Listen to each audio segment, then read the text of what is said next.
मेरे साथ अन्याय क्यों? नीरज और नेहा एक दूसरे से बहुत प्यार करते थे और शादी करना चाहते थे, परंतु दोनों के घर वाले उनकी शादी के खिलाफ थे। इसलिए दोनों ने घर से भागकर शादी कर ली। दोनों ने शादी तो कर ली, परंतु गृहस्थी चलाने के लिए ना तो पैसे थे और ना ही मकान। दोनों अपने घर से जो पैसे लेकर आए थे वो कुछ दिन बाद ही ख़त्म हो गए। नीरज ने वही एक छोटी सी कंपनी में काम शुरू कर दिया और एक किराए का मकान ले लिया। धीरे धीरे घर का खर्चा चलने लगा। कुछ दिन बाद ही उनके आंगन में नन्ही बेटी की किलकारी गूंजी। बेटी का नाम रीना रखा गया। सभी बहुत खुश थे, परंतु एक ही बात का दुख था। बेटी का लालन पालन नाना नानी और दादा दादी के स्नेह अभाव में हो रहा था। कुछ दिन बाद ही नीरज को कंपनी की ओर से दुबई भेजा गया। नीरज और नेहा बहुत खुश थे कि अब तनख्वाह बढ़ जाएगी और वे धीरे धीरे अपना मकान खरीद लेंगे। दुबई जाकर नीरज हर महीने नेहा को पैसा भेजा। इस तरह 6 वर्ष बीत गए। नेहा अकेले ही अपनी बेटी का पालन पोषण कर रही थी। कुछ दिन बाद उसकी तबीयत खराब रहने लगी। डॉक्टरी जांच से पता चला कि उसे ब्रेस्ट कैंसर है। अब वह अकेली अपनी बेटी और बीमारी दोनों को सहन कर रही थी। बीमारी की वजह से वह बहुत चिड़चिड़ी हो गई थी। जब भी नीरज दुबई से घर आता तभी दोनों में झगड़ा होता।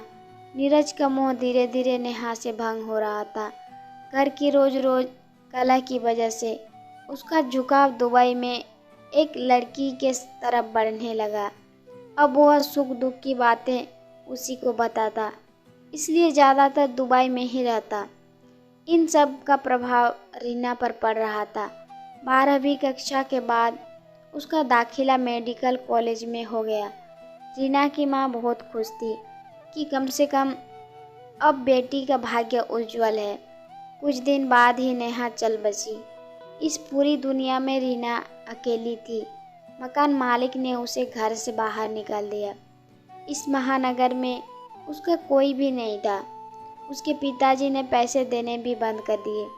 अब उसके पास जीविका चलाने के लिए भी कोई साधन नहीं था। उधर हॉस्टल में लड़कियां आए दिन झगड़ा करती और शराब पीती। यह माहौल उसके लिए बहुत ही असहनीय और असुविधाजनक था। कोई भी उसे अपने साथ कमरे में नहीं रखना चाहता था। ऐसे में उसका जीवन दुभर हो रहा था।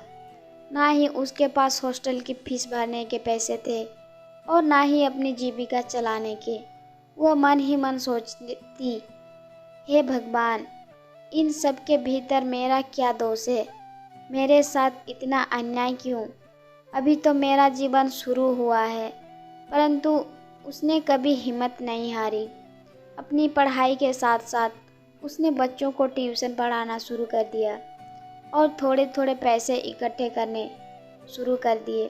अब वह जान चुकी थी इस दुनिया में वह अकेली आई है और एक दिन अकेली चली जाएगी। वह खुद ही अपने जीवन को संवार सकती है। तो दोस्तों, हमें कभी भी हिम्मत नहीं हारना चाहिए और हमें कड़ी से कड़ी मेहनत करना चाहिए।